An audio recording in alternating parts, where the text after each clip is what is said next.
জামাত ইসলামী নেতৃত্বের আসনে বসতে যাচ্ছে। জামাতকে সামনে রেখে বৃহত্তর ঐক্য চেষ্টা চলছে।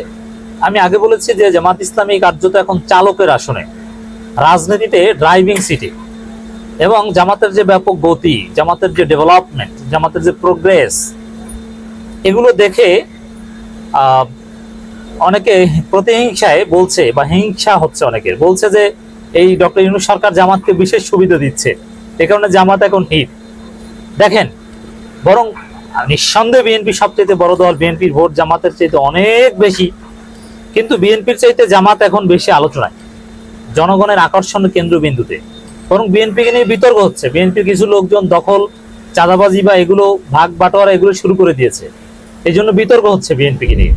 কিন্তু জামাতকে নিয়ে কোনো বিতর্ক হচ্ছে না, জামাত প্রতিহিংসা চারিতার্থ করছে না, চাঁদাবাজি বিশৃঙ্খলা কোথাও নেই, দেশ গঠনে আছে, তারা আইন শৃঙ্খলা পরিস্থিতি স্বাভাবিক করার কাজ করছে, পুলিশকে সহায়তা করছে, তারা থানায় ল্যাপটপ, চেয়ার, টেবিল এগুলো দিচ্ছে, যদিও এগুলো দেওয়ার পক্ষে আমি নই, কিন্তু দিচ্ছে।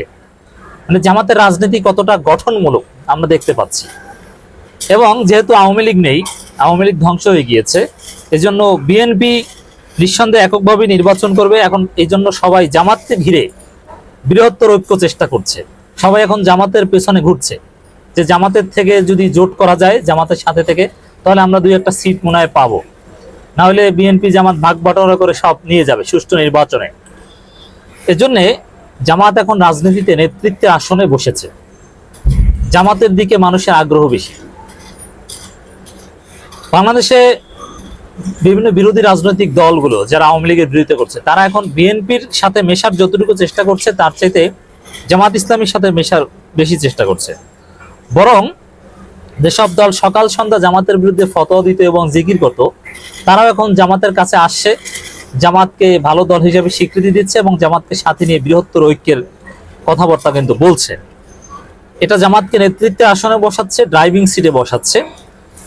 নানান খবর প্রত্যেক দিনই আমরা দেখতে পাচ্ছি, জামাত ইসলামী রাজনীতির বিভিন্ন ডেভেলপমেন্ট আপনাদেরকে ডেইলি শোনাই, বিভিন্ন দলের সাথে বৈঠক, এই বৈঠকগুলো জামাতের উদ্যোগে হচ্ছে, আবার বিভিন্ন দল জামাতের কাছে এসে শিডিউল চাচ্ছে, জামাতের সাথে যোগাযোগ করছে যে আমরা একটু বৈঠক করব, আমাদেরকে সিরিয়াল দেন। সবকিছুই সুন্দরভাবে চলছে, সত্যি অভূতপূর্ব।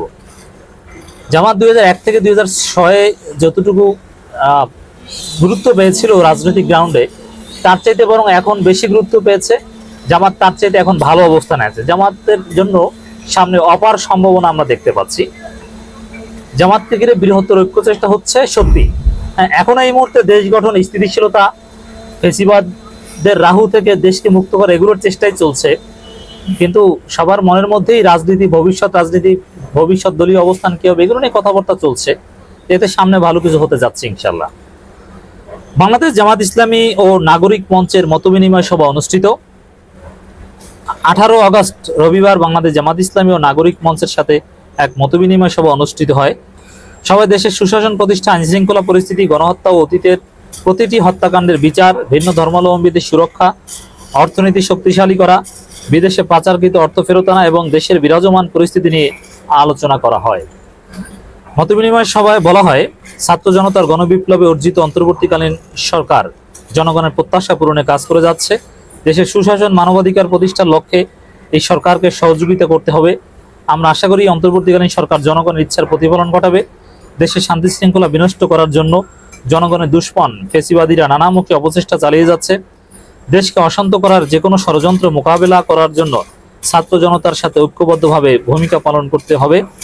ছাত্র জনতার আন্দোলনে নিহতদের সঠিক পরিসংখ্যান নির্ণয়ের জন্য সরকার একটি কমিটি গঠন করেছে। ছাত্র জনতার আন্দোলনে নিহতদের এবং শিক্ষার্থীরাও এগুলো নিয়ে কাজ করছে। দ্রুততম সময়ের মধ্যে নিহতদের হত্যা নিরপেক্ষ ও সুষ্ঠু বিচারের মাধ্যমে দৃষ্টান্তমূলক শাস্তির ব্যবস্থা করতে হবে। জাতীয় জীবনে এমন ঐতিহাসিক নজির স্থাপন করতে হবে যাতে ভবিষ্যতে কোনো কুচক্রী গোষ্ঠী বা দল ফেসিবাদী আচরণ করতে না পারে, এবং এই জন্য আওয়ামী লীগের ফেসিবাদের সমস্ত রাস্তা বন্ধ করে দিতে হবে।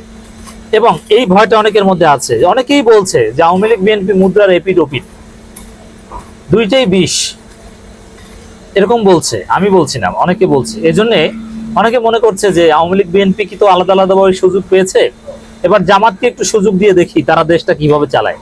এজন্য জামাতের প্রতি জনগণের ব্যাপক আগ্রহ। জামাত যদি নিজেদেরকে একটু সংস্কার করে নিতে পারে, তাদের সাংগঠনিক সিস্টেমটা একটু লিবারেল করতে পারে, অংশগ্রহণমূলক করতে পারে, ইজিলি পার্টিসিপেটরি করতে পারে, এই ক্যাডার সিস্টেমটা যদি পলিটিক্যাল গ্রাউন্ডে যদি অ্যাবলিশ করে খুব ফ্লেক্সিবল সিস্টেম করতে পারে, আগামী নির্বাচনে, একটা সুষ্ঠু নির্বাচনে জামাত ইসলামী অভূতপূর্ব সফলতা দেখাতে পারবে। বিরোধী দলগুলো জামাতের কাছে আসবে, ব্যাপক একটা পরিবর্তন আমরা দেখব ইনশাল্লাহ। যাই হোক দর্শক, জামাতের কাছে একে একে সবাই আসছে, জামাতের দিকেই সবাই ধাবিত হচ্ছে, জামাতকে সামনে রেখেই বৃহত্তর ঐক্য চেষ্টা আসলেই চলছে, সফল হোক।